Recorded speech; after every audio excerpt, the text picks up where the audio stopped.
মুকুৰ আখললৈ সকলো দৰ্শককে আমন্ত্ৰণ জনাইছোঁ। আজি মই হোৱাইট কোৰ্মা ৰেচিপি বনাবলৈ ওলাইছোঁ। মই কেনেকৈ বনাওঁ চাওঁচোন। আমি এয়া চিকেনখিনি ভালকৈ ধুই ল'লোঁ। যদি চিকেনটো অকণমান ৰঙামূৰীয়া হয়, মানে তেজ থকা নিচিনা হয়, তেতিয়াহ'লে আপোনালোকে ভিনেগাৰেদি ধুই ল'ব। এয়া কাঠবাদাম আৰু কাজু। মই কাঠবাদামখিনি বাকলি গুচাই এনেকুৱা বগা কৰি লৈছোঁ আৰু লগতে এয়া কাজু দিছোঁ। 3টা পিঁয়াজ, অলপমান আদা নহৰু, অকণমান জিৰা, এডোখৰ দালচেনি, কেইটামান জালুক, 3টা লং, 2টা ইলাচি আৰু এডোখৰ তেজপাত। তাৰপিছত এয়া দৈ, ক্ৰীম, এয়া বাটাৰ। তাৰ উপৰিও অকণমান ঘিউ, টেষ্ট অনুসাৰে আপোনাৰ আমুল তাজা গাখীৰ ব্যৱহাৰ কৰিম। এতিয়া মই পিঁয়াজখিনি সৰু সৰুকৈ কাটি ল'ম। এয়া চাওক। আৰু এটা বস্তু লাগিব, 3টা কেঁচা জলকীয়া। পিঁয়াজখিনি এনেধৰণে সৰু সৰুকৈ কাটি ল'লোঁ। আপোনালোকক কৈছোঁ যে কেঁচা জলকীয়াৰ কথা, এয়া কেঁচা জলকীয়া। মোৰ একেবাৰে সেউজীয়া কেঁচা জলকীয়া নাই, গতিকে মই এনেকুৱা জলকীয়া লৈছোঁ। ইয়াৰ পৰা যিটো জ্বলাৰ ৰস ওলাব সেইটোহে ইয়াত কামত দিব। এতিয়া মই এইখিনি মিক্সিত গ্ৰাইণ্ড কৰি ল'ম। এয়া মই কাজুখিনি গ্ৰাইণ্ডিং কৰি এয়া অকণমান গাখীৰ দি পেষ্ট বনাই ল'লোঁ। এতিয়া এয়া গেছত এখন কেৰাহী উঠাই দিছোঁ। এয়া কেৰাহী পাতি দিছোঁ। কেৰাহীখন মই সোনকালে গৰম হ'বৰ কাৰণে এখন কাপোৰে মোহাৰি দিছোঁ। কেৰাহীখন গৰম হৈছে। এতিয়া মই ইয়াত বাটাৰ দিছোঁ।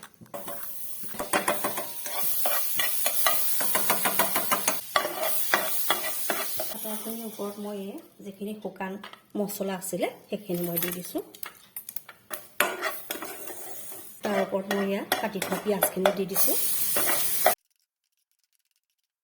বাটাৰ ডাঙৰ ডাঙৰ চামুচেৰে 2 চামুচ দিব, যিহেতু আমি ইয়াত চিকেনখিনিও ভাজিব লাগিব, গতিকে অকণমান বেছি হ'লে ভাল হয়।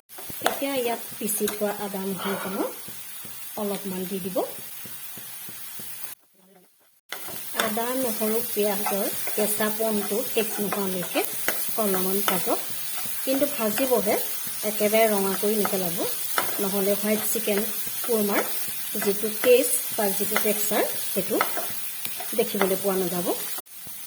এতিয়া ইয়াত আপোনাৰ যিখিনি দৈ মই ৰেডি কৰি থৈছিলোঁ সেই দৈখিনি ইয়াত মই ঢালি দিম। বাটিত যিহেতু বহুতখিনি দৈ লাগি আছে, গতিকে তাত মই অকণমান আমুল তাজা মিহলাই ইয়াত ঢালি দিছোঁ। এতিয়া ভালদৰে লৰাই অকণমান সময় থাকিবলৈ দিছোঁ। এতিয়া আমাৰ যিখিনি চিকেন ভিনেগাৰেদি ধুই ৰাখিছিলোঁ সেই চিকেনখিনি ইয়াত দি দিম।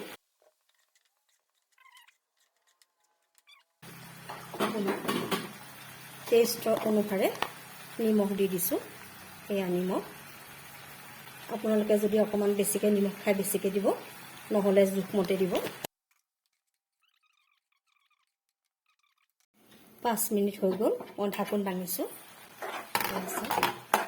সুন্দৰকৈ সিজিছে, চিকেনখিনি সোমাই গৈছে। এয়া এতিয়া ইয়াৰ ওপৰত কাজু বাদামৰ পেষ্ট ৰেডি কৰা আছিলে সেইখিনি ঢালি দিয়ক।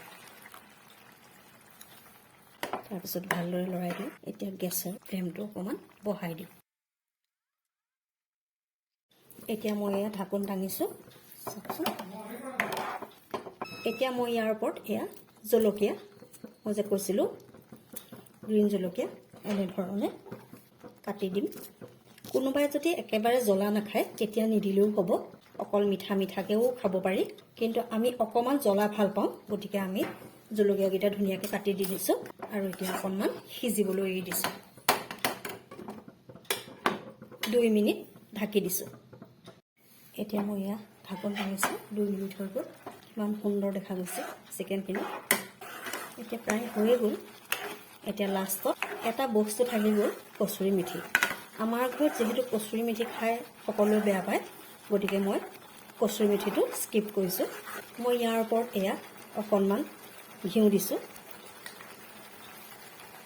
এয়া অকণমান ঘিউ দিলে ইয়াৰ স্মেলটো বৰ ধুনীয়া ওলায়। ইয়াৰ ওপৰত মই অকণমান চেনি দিম, যিহেতু এইটো কোৰ্মা, হোৱাইট কোৰ্মা, গতিকে চেনিটো ইয়াত দিবই লাগিব কম পৰিমাণে। হোৱাইট কোৰ্মা ৰেচিপিটো এতিয়া আপোনালোকৰ যিসকল মুছলমান ধৰ্মাৱলম্বী লোক তেওঁলোকে ঈদত এই বস্তুটো খুবেই বনায় আৰু খাবলৈও বৰ ধুনীয়া হয়। মই ঠিক তেওঁলোকৰ নিচিনা হয়তো খোৱা নাই, কিন্তু আপোনালোকে বনাই খালে গম পাব কেনেকুৱা লাগে। ইয়াৰ ওপৰত মই এচামুচ বাটাৰো দি দিছোঁ, যিহেতু চাহী কোৰ্মা ৰেচিপি। এতিয়া অকণমান আৰু বাটাৰ দি দিছোঁ। মোৰ হোৱাইট কোৰ্মা ইতিমধ্যে হৈ গৈছে, সুন্দৰ স্মেল ওলাইছে। 2 মিনিটৰ কাৰণে মই ঢাকি দিছোঁ। 2 মিনিট হৈ গ'ল।